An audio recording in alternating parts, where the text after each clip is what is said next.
Hello everyone, I am Akash Gaur. Welcome back to Undead medical lecture. नया topic discuss करेंगे haematopoiesis. RBC, WBC, platelet कैसे बनती है, neutrophil कैसे बनती है, ओस्नोफिल कैसे बनती है, पूरी डिटेल से हिंदी इंग्लिश लैंग्वेज में स्टार्टिंग से एंड तक समझाऊंगा। सभी स्टूडेंट के लिए इंपॉर्टेंट है, चाहे वो नर्सिंग से लेकर एमबीबीएस तक हो। पूरा लेवल से मैं लो लेवल से हाई लेवल तक पूरा एक्सप्लेन करूंगा, ताकि आप नर्सिंग को भी काम आएगा। हर एक फील्ड में हर एक स्टूडेंट को ये टॉपिक काम में आने वाले। स्टार्ट करते हैं। हिमेटोपोइटिक क्या होता है, हिमेटोपोइसिस क्या होता है, देखना। हिमेटोपोइटिक या haemopoiesis word derive from the two word, दो वर्ड से निकल के आया है हिमोपोइसिस। ठीक है, हिमोपोइसिस शब्द जो है दो शब्दों से मिलकर बना है। पहला जो वर्ड है यहाँ पे सबसे फर्स्ट वर्ड जो लिया गया है हीमो, एक है हीमो और एक है पोइसिस। हीमो का मतलब होता है ब्लड सेल्स, यानी कि इसमें डब्ल्यूबीसीज भी आ गई, आरबीसीज भी आ गई, आपकी प्लेटिलेट्स भी आ गई, सारी सेल्स वहाँ पे आ गई है। पोइसिस का मतलब होता है फॉर्मेशन या बनना। जहाँ जहाँ मैंने आपको हमेशा एक वर्ड क्लियर करा है, जहाँ जहाँ आपको पोइसिस शब्द का इस्तेमाल होता है, पोइसिस का मतलब होता है कि बनने की प्रोसेस हो रही है, वहाँ पे नई चीज़ों के बन रहा है। तो हीमो मतलब ब्लड और पोइसिस मतलब सेल। हीमोपोइसिस रक्त कोशिकाओं का बनना, उसे ही हम हिमेटोपोइटिक या हिमोपोइसिस कहते हैं। देखिएगा, हीमोस्टैसिस अलग होता है। अब हीमोस्टैसिस और हिमोपोइसिस मतलब बड़ा सिमिलर वर्ड लगता है, बट दोनों में जमीन आसमान का अंतर है। हीमोस्टैसिस का मतलब होता है बॉडी में बहुत सारी प्रोसेस को मैनेज करना, वो हम लोग बाद में पढ़ेंगे। हिमोपोइसिस हम लोग डिटेल से पढ़ेंगे। हिमेटोपोइसिस या हिमोपोइसिस। हिमेटोपोइसिस या हीमोपोइसिस, जो भी मैं वर्ड बोलूंगा आप एक ही मतलब है। Haematopoiesis means formation and development of blood cell, यानी कि हिमेटोपोइसिस शब्द का अर्थ होता है कि रक्त कोशिकाओं का बनना एवं विकसित होना। मतलब इसमें आपकी जो सेल्स है आरबीसी, डब्ल्यूबीसी, प्लेटिलेट, ये बनेगी भी सही, फॉर्मेशन भी होगी और इनका डेवलपमेंट भी होगा। उसी प्रोसेस को हम लोग मतलब जन्म लिया एक कोशिका से, जन्म लेकर से जब तक वो मरेगी तब तक पूरी प्रोसेस हिमेटोपोइसिस के अंदर या हिमोपोइसिस के अंदर चलती है। आगे बढ़ता हूं। All blood cell derive from the haematopoietic stem cell. अब यहाँ पे एक शब्द का इस्तेमाल किया गया है, इस शब्द को समझिएगा। हमारे शरीर में एक कोशिका होती है जिसे हिमेटोपोइटिक स्टेम सेल कहते हैं। सभी रक्त कोशिकाओं का निर्माण जो होता है हिमेटोपोइटिक स्टेम कोशिका से ही होता है। मतलब जैसे बोलते हैं ना, हर बच्चे का जन्म अपनी माँ से ही होता है, इसी प्रकार से हर एक कोशिकाएं जो रहती है उनको बनाने वाली उनकी जो माँ होती है, मदर होती है, उसका नाम होता है haematopoietic stem cell. Stem cell भी आप कह सकते हो, हिमेटोपोइटिक स्टेम सेल्स भी आप कह सकते हो। यही कोशिकाएं आपकी कोशिकाओं को बनाती है, आरबीसी, डब्ल्यूबीसी, प्लेटलेट। थोड़ा सा हम लोग स्टेम सेल के बारे में समझेंगे, फिर हम आरबीसी की इरिथ्रोपोइसिस, ल्यूकोपोइसिस के बारे में डिस्कस करेंगे। इंपॉर्टेंट पॉइंट वही स्टेम सेल के बारे में हम लोग स्टडी करने वाले हैं यहाँ पे। स्टेम सेल या haematopoiesis means formation of blood cellular component. रक्त कोशिकाओं के बनने की प्रक्रिया को हिमेटोपोइसिस कहते हैं, हमने पढ़ लिया है। All cell are derive from haematopoietic stem cell. मैंने यहाँ पे बोला है ऑल सेल, यानी कि सभी कोशिकाएं कहाँ से डिराइव होती है।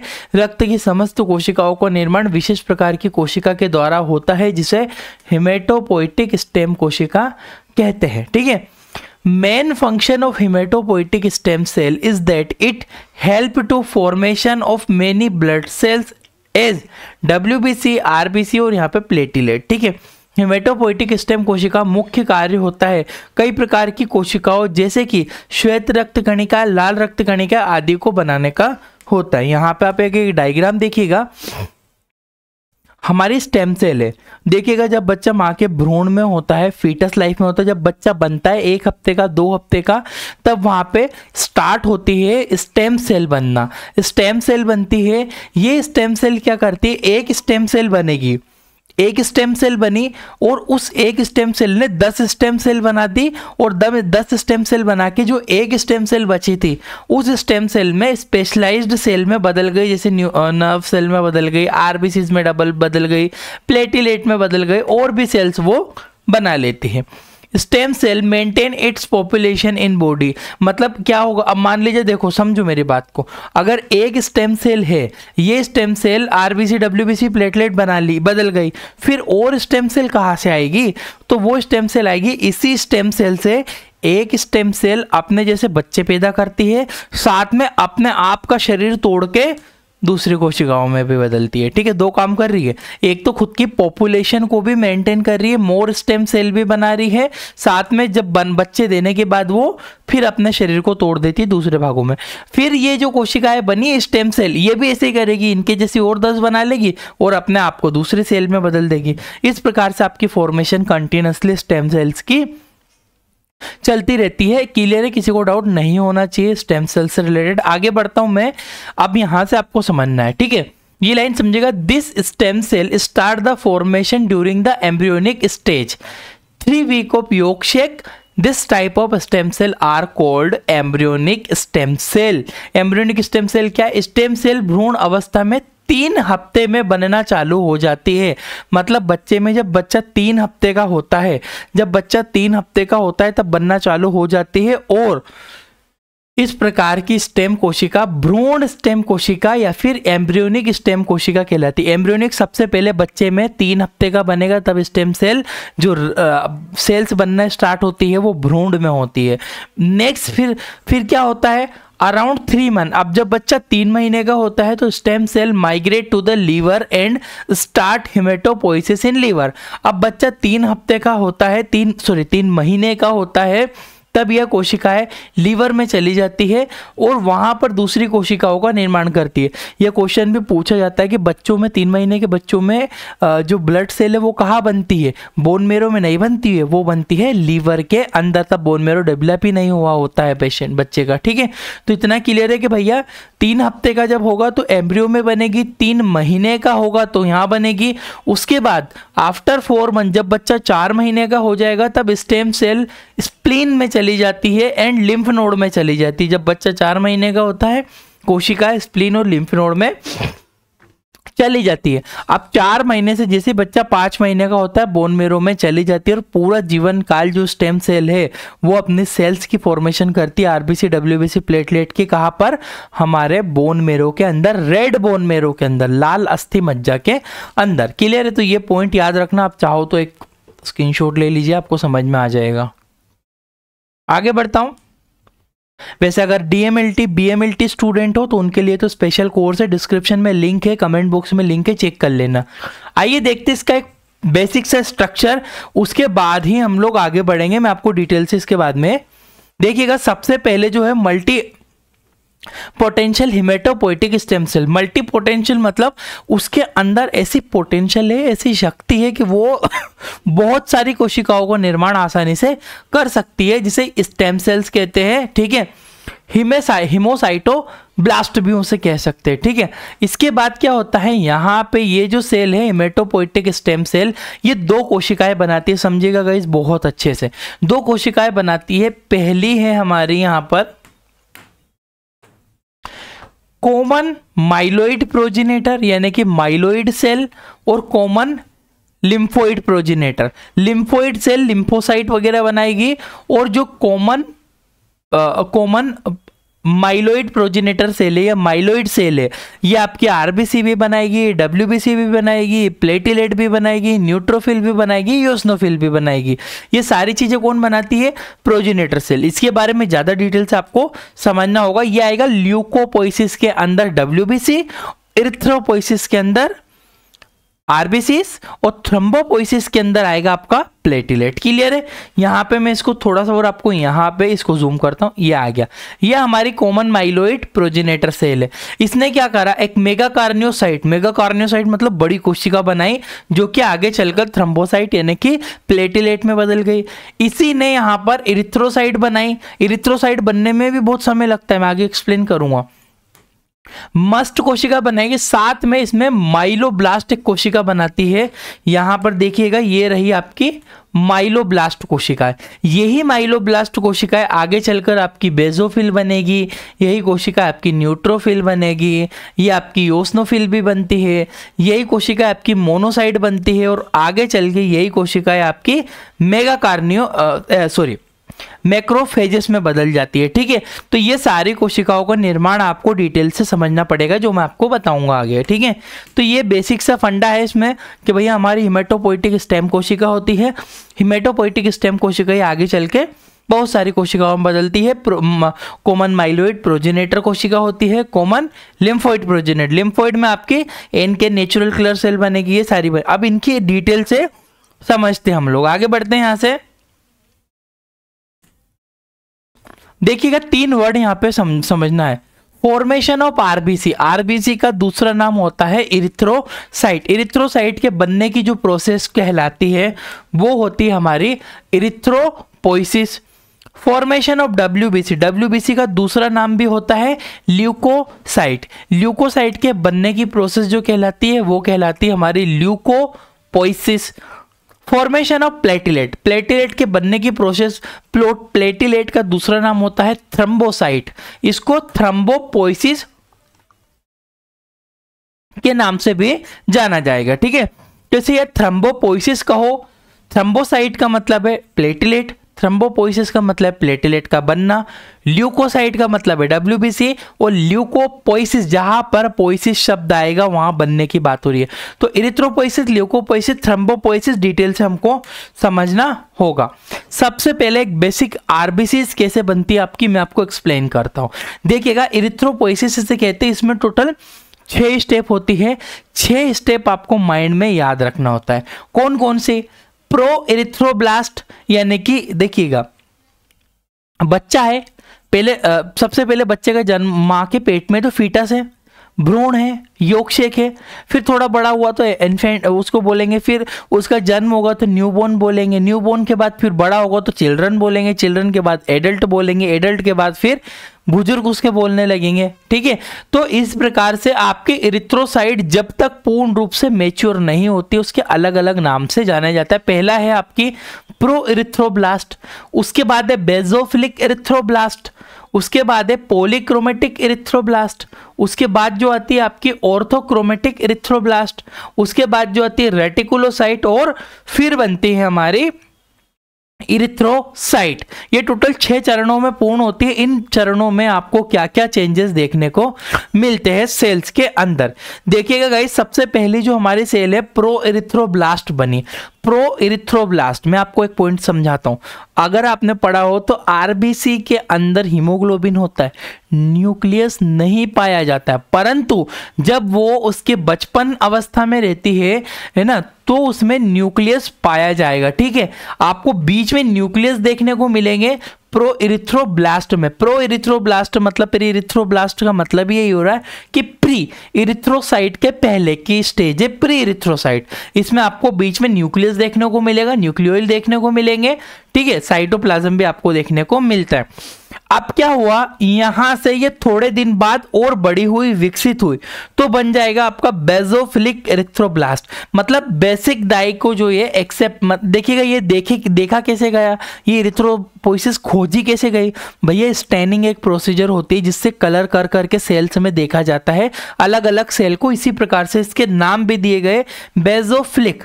फ्लिक का मतलब होता है लविंग, फोबिक का मतलब होता है डर लगना या दूर जाना, फ्लिक मतलब लविंग। ये बेसिक डाई को एक्सेप्ट कर लेती है। इसमें आपको ग्रेन्यूल्स दिखाई देते हैं और आपका न्यूक्लियस जो है छोटा हो जाता है छोटा न्यूक्लियस होगा, और साथ में आपको इसमें बीच में धीरे से एक छोटी सी लाल कलर की फॉर्मेशन दिखेगी।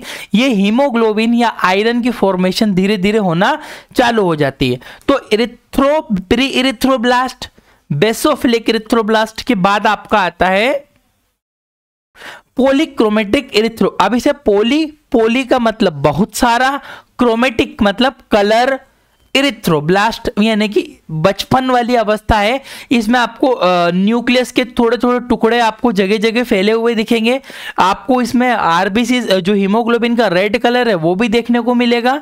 इसमें कुछ न्यूक्लियोइड, छोटे छोटे न्यूक्लियोइड भी आपको ब्लैक में देखने को मिल जाएंगे, ठीक है। तो पॉलीक्रोमेटिक क्यों कहा, क्योंकि इसमें 3 कलर आपको देखने को मिल रहा है, ठीक है। इसमें अब इसमें हो क्या रहा है, पहले न्यूक्लियस ज्यादा था, अब धीरे धीरे न्यूक्लियस खत्म होता जा रहा है और हीमोग्लोबिन बढ़ता जा रहा है। इसी प्रकार से पॉलीक्रोमेटिक इरिथ्रोब्लास्ट के बाद आपकी बनती है ऑर्थोक्रोमेटिक इरिथ्रोब्लास्ट, ऑर्थोक्रोमेटिक नॉर्मोब्लास्ट।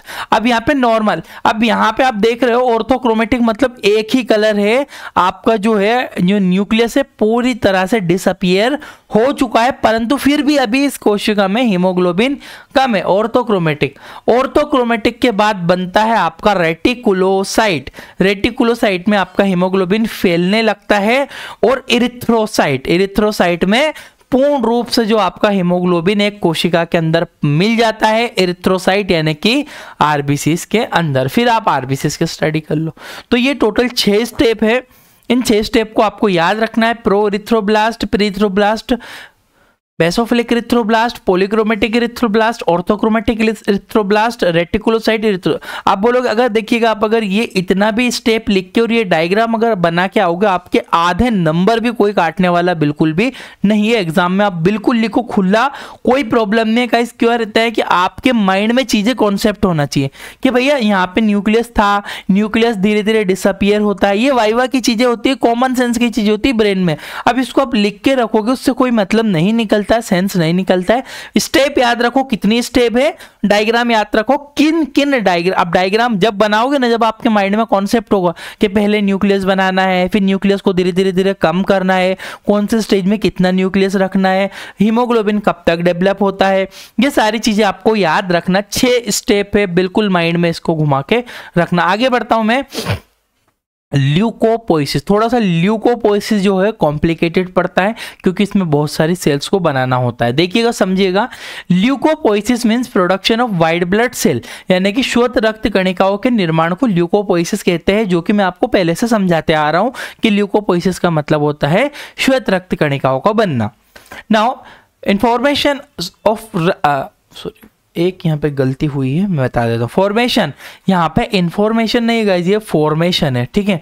थोड़ा सा इसको करेक्ट कीजिएगा, फॉर्मेशन है, इंफॉर्मेशन नहीं। Formation of white blood cell take 12 days.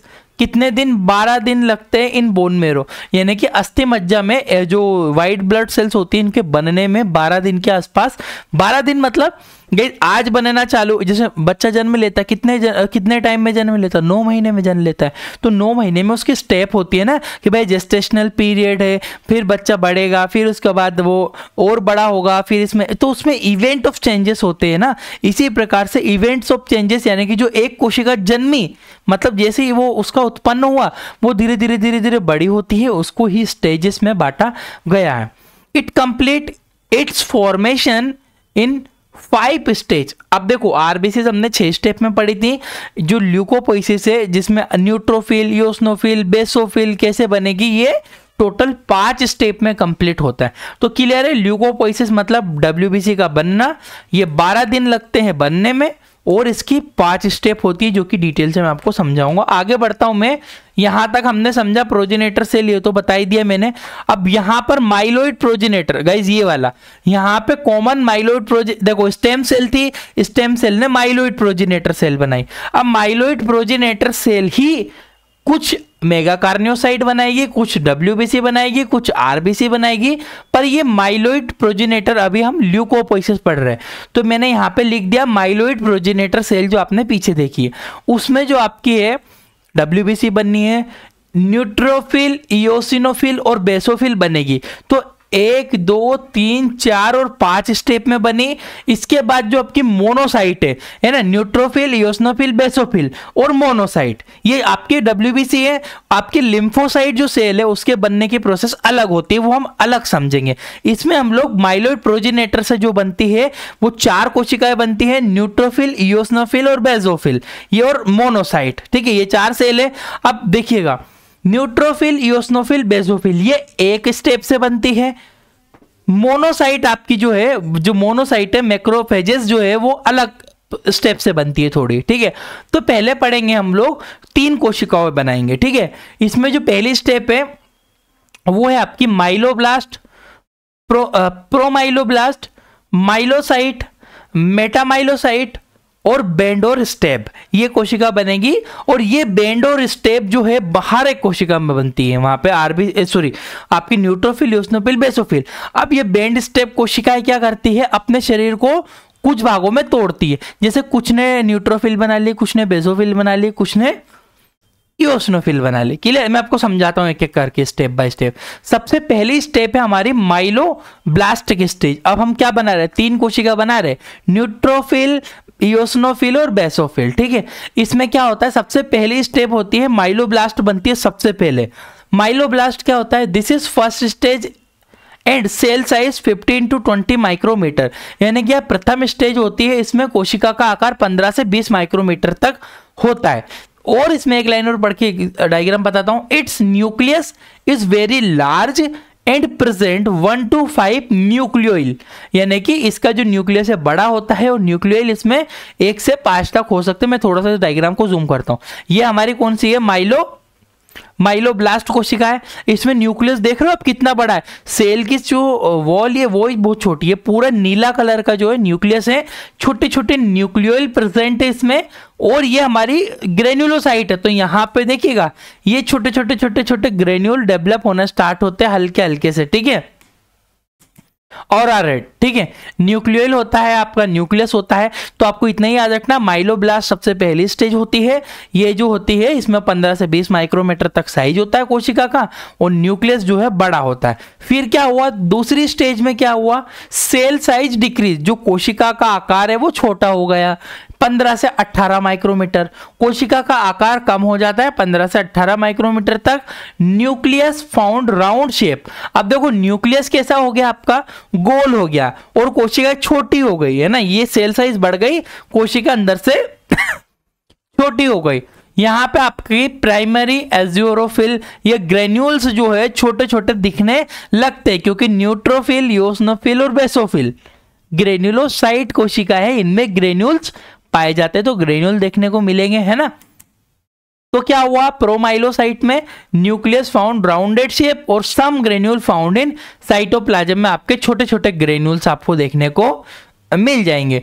Nucleus cytoplasm में आपका, न्यूक्लियस के बाहर ये सारी चीजें आपको देखने को मिले। आगे बढ़ता हूं तीसरी स्टेप में। तीसरी स्टेप में क्या हुआ, जो साइज है डिक्रीज, साइज धीरे धीरे आप देख पा रहे हो छोटी हो रही है, पहले साइज बड़ी थी और अभी छोटी हो रही है। माइक्रोमीटर 14 से 16 माइक्रोमीटर तक आकार इसका और छोटा हो जाता है, ग्रेन्यूल बड़े हो जाते हैं। न्यूक्लियस फाउंड राउंडेड, बिल्कुल न्यूक्लियस आपको गोल ही देखने को मिलता है, राउंडेड देखने को मिलेगा। All granules visible properly. अब मैंने यहाँ पे लिख दिया कि भाई जो ग्रेन्यूल्स है आपको दिख रहे प्रॉपरली, जब माइक्रोस्कोपिक इमेज है, माइक्रोस्कोप में आप देखते हो तो इसी तरह से आपको आपकी माइलोसाइट सेल देखने को मिलती है, ठीक है। 3 स्टेप हुई। चौथी स्टेप में क्या बनेगा, मेटामाइलोसाइट। मेटामाइलोसाइट में साइज डिक्रीज, धीरे धीरे साइज और छोटी होती जा रही है। देखिएगा कैसे आ गए, आपको बिल्कुल सिकुड़ गए अंदर से, है ना। और न्यूक्लियस फाउंड किडनी शेप। अब मेटामाइलोसाइट में जो आपका है न्यूक्लियस बिल्कुल किडनी शेप में देखने को आपको मिलता है, बिल्कुल किडनी शेप का न्यूक्लियस आपका हो जाता है। और यहाँ पर ग्रेन्यूल्स जो है डेवलप हो जाते हैं पूरी तरह से, granules develop and visible properly, जो ग्रेन्यूल्स है पूर्ण रूप से विकसित हो जाते हैं, देखने को मिलते हैं। अब आती है लास्ट 5वीं स्टेप हमारी, वो होती है बेंड और स्टेप। बेंड मतलब देखो मुड़ी हुई सेल है, सेल साइज डिक्रीज 10 माइक्रोमीटर तक पहुंच जाती है और छोटी हो जाती है। This cell convert into different white blood cell. अब जो बेंड और स्टेप सेल बनी है, ये तो एक सेल बनाई है, ऐसी हजारों सेल एक साथ में बनती है, हजारों सेल, लाखों सेल बनती है एक साथ में, है ना। वो अपने आप अपने अकॉर्डिंगली कन्वर्ट होती है। तो लास्ट में बेंड और स्टेप कोशिका बनती है। ये बेंड और स्टेप सेल्स क्या करेगी, कुछ बेंड और स्टेप सेल न्यूट्रोफिल बन गई, कुछ में बेसोफिल बन गई, कुछ में इओसिनोफिल बन गई, मतलब अपने शरीर को तोड़ देती है अलग अलग भागों में। इसी प्रकार से आपकी न्यूट्रोफिल, इओसिनोफिल और बेसोफिल बनती है। शरीर में सबसे ज्यादा मात्रा में पाई जाने वाली सेल होती है न्यूट्रोफिल, व्हाइट ब्लड सेल्स की बात कर रहा हूं मैं, ठीक है। तो इतना क्लियर है आपको। ये टोटल 5 स्टेप बताइए। सेल की साइज धीरे धीरे छोटी होगी, न्यूक्लियस छोटा होगा, राउंड से किडनी शेप में बदल जाएगा, फिर वहां पे हमारी सेल की फॉर्मेशन होती है। आप देखो यहाँ तक पढ़ा, बेंड स्टेप के बाद बन गई न्यूट्रोफिल, इओसिनोफिल, बेसोफिल। कुछ ने न्यूट्रो बनाई, कुछ ने बेसो और कुछ ने इओसिनो। इसी प्रकार से आपकी मोनोसाइट बनेगी। मोनोसाइट में सेम प्रोसेस चलती है, मोनोब्लास्ट बनता है, प्रोमोनोसाइट बनता है और मोनोसाइट बन जाती है। मोनोसाइट के यहाँ पे आपको देख पा रहे हो इसमें, और इसमें ग्रेन्यूल नहीं होते हैं।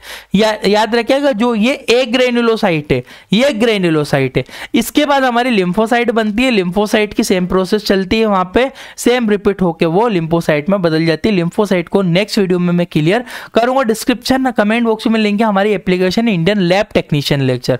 लैब टेक्नीशियन स्टूडेंट के लिए वहां पे हम लोग कोर्स देते हैं, BMLT DMLT का कोर्स है। कंप्लीट डिटेल से इसमें सारी चीजें सीखने को मिल जाएगी। आपको जरूर परचेस कीजिए, बहुत कुछ आपको सीखने को मिलेगा। डिस्क्रिप्शन कमेंट बॉक्स में लिंक है, वहीं से जाइएगा। Thank you for watching guys.